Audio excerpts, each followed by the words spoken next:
Well, folks, welcome back to another Rimshots with Sean, brought to you by Barstools and Bandtalk. And we have a treat for you this week. And as I always say, I'm not a shameless corporate sellout, but yet I am. Friend of mine that I haven't seen in a long, long time, but crossed paths numerous times back in the day, Mr. Troy McLaggan, all the way from Fredericton, New Brunswick. I was going to say Nova Scotia. Oops. Hope there's not two of us. Yeah, that's right. How you doing, young man? I'm doing all right, man. How are you? You getting through the old pandemic scene okay, without losing your mind too bad? We're trying, man. You know, the stops and the starts and the stops and the misfires has been tough, but I guess the upside is that, you know, they always hope that we're coming out the other side, and I think that's starting to happen now. Right. Yeah, we're starting to see some restrictions ease here too, so that's pretty cool. That's fantastic. So are you right in Fredericton? I am right now, presently downtown Fredericton. Okay. I live in New Maryland, which is just outside of Fredericton, but most of the work and stuff that I do is downtown. Yeah. Fantastic. And you know, shame on me. I've probably been there in the last 6 years, probably 40 times. And I didn't, until we started Barstools and you started posting some stuff, I totally forgot you were there. Yeah, I moved back here. I think it's probably been, it's a long time now, man, like 16 years. Wow, that's a long time. It is. But this is my hometown. Like this, I grew up in Nova Scotia. I don't know if you knew that or not, but I did not. I started school in at St. FX. Okay. With they had Braymore Elementary School. I was taught by the nuns there, and then we moved. I lived in Lower Sackville and where else? Lower Sackville, Dartmouth. I lived in for a number of years, and then our family moved back to New Brunswick, and I guess I was around 14 or so. Right on. So I went to, middle school or junior high school, we called it then, and then high school here. And I left the day I graduated from high school, I got a job with a touring country music band. And then right after that, I hooked up with Irv and Steve and the boys. Well, let's talk about that for a second. And one of the things before we get into that, so people, I've shown some people your videos, and the people that know you go, wow, Troy's really sort of branched out. But the people that don't go like, man, that guy's like some guy says great country player, great bluegrass player, great. And I think it's a testament that you trying to be, I always know you've always tried to be a well-rounded player. I've always liked a lot of different kinds of music. It's right. Not any real, not any real attempt on my part. I just hear stuff that I just am fascinated by. I think I got to learn how to do that. What is that? And kind of chase that down. So you do that for a number of years. Plus, I've been a session cat for a long time, and you end up playing a lot of different styles, or at least faking a lot of different styles to try to stay in the loop, Well, so that's it. So when you're doing your session, so you're in your studio right now, some couple of beautiful paintings on the wall there in the background. Oh, yeah. Yeah, and the next time I'm in Fredericton, I will drop in for sure. You got to stop in for sure. Yeah, but are you doing your sessions like remotely, or are you going to studios? How you been doing that? Well, over the years, it's been both, right? It's been, it's mostly been me going to the studio, honestly, for the bulk of my career, I guess, and working with producers. And that's been a real great learning experience and invaluable to, come up with ideas quickly, good ideas, and be able to execute, or try to, hopefully they're good ideas, and execute and work in a communal environment. That's where I think really good music tends to happen. It's different now that we're doing this all remotely because there's no producer in the room. So I'm kind of producing myself, right? So I've played on in the past 4 months, I think 3 different records. And 2 of them have been released. One's waiting release, but you send the stems off to the producer and they come back with suggestions or not, and they use them or not. And there's always this kind of vague sort of sending stuff off into the ether and hope that it works. It works most of the time, but it's just unusual not to have at least 2 people in the room shooting ideas back and forth. Well, that's interesting that you mentioned that because, the stuff that I've been working on lately, I've been fortunate enough to go in the studio and you get the producer there. It says, that's great. No, do something. I think it would be a little strange that the feedback, I guess you could send messages and stuff and or Zoom or whatnot, but the feedback might not be as instantaneous, and you might really have to keep on your toes in terms of spontaneity and good material. Yeah, you do, and it takes a lot longer. Plus you get momentum built up, right? When you're playing and you're in the zone and you're trying stuff and shooting ideas back and forth, momentum seems to just keeps going. Sure. And when it's not that way, sometimes it'd be a couple 3 days. somebody gets back and says, yeah, that was great, but if you can do this at the top, and then at the end we need this, and okay, and then you get to sit back down and get yourself back, and I usually keep the sessions fairly close by so I can open them up. But it's just a different experience, man, and one I'm thankful to be part of, I have to say. I mean, it's one of the things that keeps me sane, is being able to contribute at some level to some of these projects I'm on. I love it. I really do. It's a fantastic way to occupy my time, but it's got its own set of challenges, Well, and I'm glad you brought that up, because I mean, I'm fortunate that I've been able to record with some other friends, but there's other people, man. All they're doing is practicing by themselves, or they were. Right. That gets a little long in the tooth. I keep saying you can only play with yourself so long, right? But or maybe not. I don't know. But you know what I mean, right? No, yeah. Well, it must be particularly hard for drummers, though, right? Because I mean, drums often need context, right? I guess you're used to playing in a band, reacting to a bass player, what have you. Especially if you're a contemporary music drummer, you kind of need that vibe. A guitar player, I mean, we're a dime a dozen. We can usually go off in a corner and entertain ourselves for a few hours, but other instruments need that context, need that community. Yeah, no. And I mean, one of the things that I made, I Barstools came out of the shutdown. It was like, we thought it was going to be a couple of weeks and we'd be back. And I got to a point earlier where it's like, I can be mad, I can roll over and wet on myself, or I can actually do something I haven't done in a long time. And that's consistently practice every day. So that's what I did.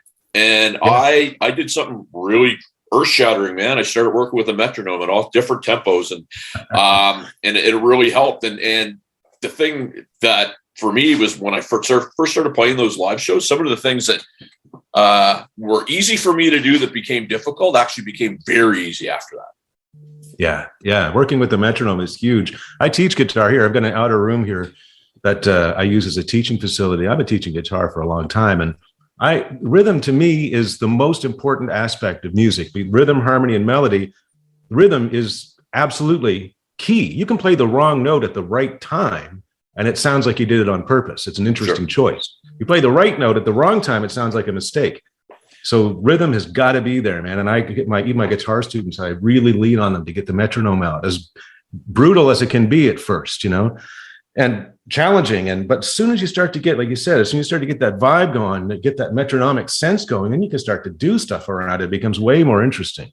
Yeah, so the frequency, Kyle wanted to use a click track live, and I was okay and nervous, but I actually prefer it now because you can kind of weave in and out of it, do some different things, and I find it helpful. Yeah. So you mentioned you hooked up with the Hennessy Boys. So that was Fallen Angel, which became Sinis. And I mean, that was a full-on rock band back in the day. That was actually kind of the other way around. It was Sinis first, and then became Fallen Angel. Yeah. Okay. So I was touring in that country band, and I love country music, but I was a kid, right? I wanted to rock. Jimmy Page was and still is my hero. Right. So through some mutual friends that lived in Campbellton, told the guys that I was kind of looking for a band. They were looking for a guitar player. So up I went, and what a great time that was. It was such a, it's an important formative part of my life, really, not just my musical life, but all the people that I know. And I felt a real brothership with Steve and Irv and Ron, and Bernard LeBlanc was our bass player to begin with. And then it was Derek Oya when we became Fallen Angel. Yeah. Those guys, you travel together, man, you travel together in those hardship and tight quarters and the nastiness that goes on. You really bond, it's for better or worse, Sure. It's not just like going to the gig or just going like a 4 or 5 or 6 day tour. We were out on the road for months, man, for 9 months, I think, with one stretch. And it was just a really formative time. Boy, you get your chops together. Sure. Playing that much, And it's really hard, like you guys were a couple of years ahead of me when you went out. And you might have, that band might have actually probably, I think, had broken up. And you probably went back to New Brunswick when I started. But it's really hard to describe for people who weren't part of that era, which, we'll call it like the early to, end of the 80s. It's hard to describe what it was like. I mean, like you could literally go out and play 7 nights a week, as many weeks as you wanted. It was absolutely amazing, man, with these huge cabaret nightclubs that you had to lug in production, right? You had to take the big PA with you, the big light show. It was a real pro job, man. And everybody then spent so much time trying to get it right, because there was a lot of healthy competition. There was a couple of A-list bands that everybody wanted to be as good as, a couple of A-list players, everybody aspired to be as good as. and you needed the work. So you went out and you tried to be as good as, and you invested in your production, you invested in your gear. None of us ever made any money, but somebody was making money. On all that stuff. But it was what a time, to develop, because it was really it was just a different time, man. I don't see that here anymore. Maybe it happens in America some places, but not so much in Canada that I've seen. Well, I'll tell you what goes on in the States, and I get involved with RFL Records. I'm dealing with a lot of folks down there. They actually pay money to get on these tours, and it's like some guys pay up, $2,000 to $4,000 a show, and you're sitting there going, wow. But their thing is to go out there and get the exposure, which they pay for the exposure, but they sell hundreds of thousands of dollars of merchandise, and it's a real sort of odd, different version of pay to play. Yeah, that's always kind of been I don't know if it's always been, but it's certainly, I remember it being part of the LA scene and stuff. Not that I spent any time in Los Angeles, but I knew people that were working down there, and they had pay to play at a lot of the stages there too, like at the Whiskey or wherever. You'd have to, I don't know if it was the Whiskey, don't quote me on that, but other clubs where you did, like you said, you had to pay to go in, but the exposure you got back then, the exposure, I guess, or still does, means something. If you've got merch to sell, like you pointed out, you can make a lot of money selling shirts and hats. Absolutely. And one of the things with, and you may agree with me. So the pandemic happens, everything shuts down. Clubs don't have the money to pay those guarantees because they don't know who's coming back out. Their profits have been slashed. Here in Halifax and Dartmouth in particular, the ticketed event thing has become popular. I've had some musicians that are kind of like, I don't like that. Some other guys that are all for it.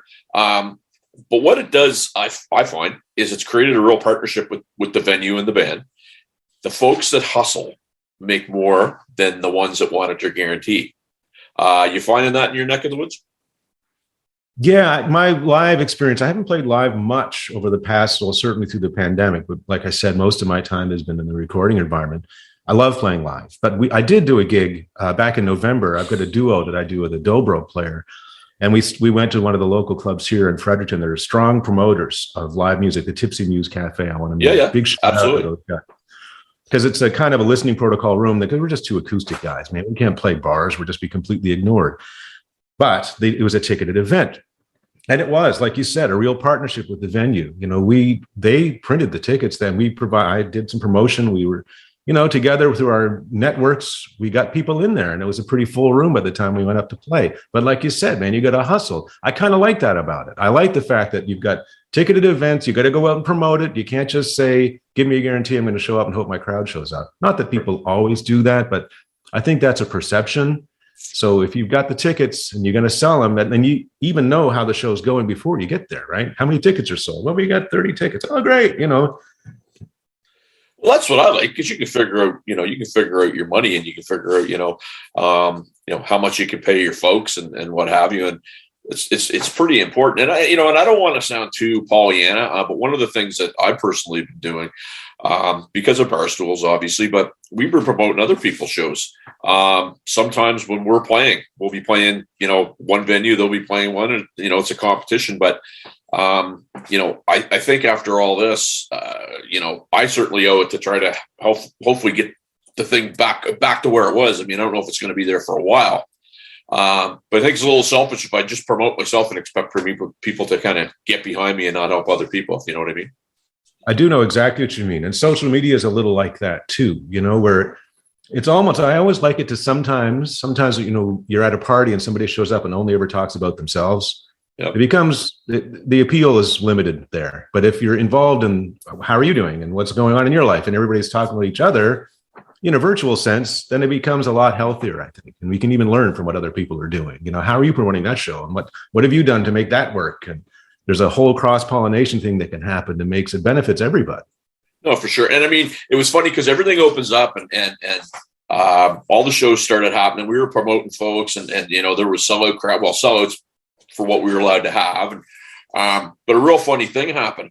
We were going out and helping people and promoting and showing up at shows. People were coming out to our shows, but some of them were expecting, myself and Dave, the train wreck. I remember the debut of our side hustle band. A friend of mine comes to me and says, there's 9 drummers in the room. You must be nervous. And all I could think of was, I get their $10. They can leave anytime they want. Right. Yeah.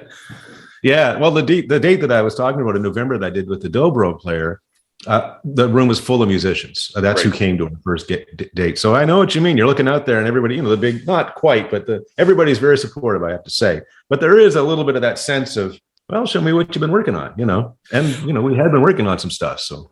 But here's the thing, Troy, and I've known you a long time, and obviously we haven't been in touch for a bit, but I've always known you to be a competent player. I see what you do when you post videos.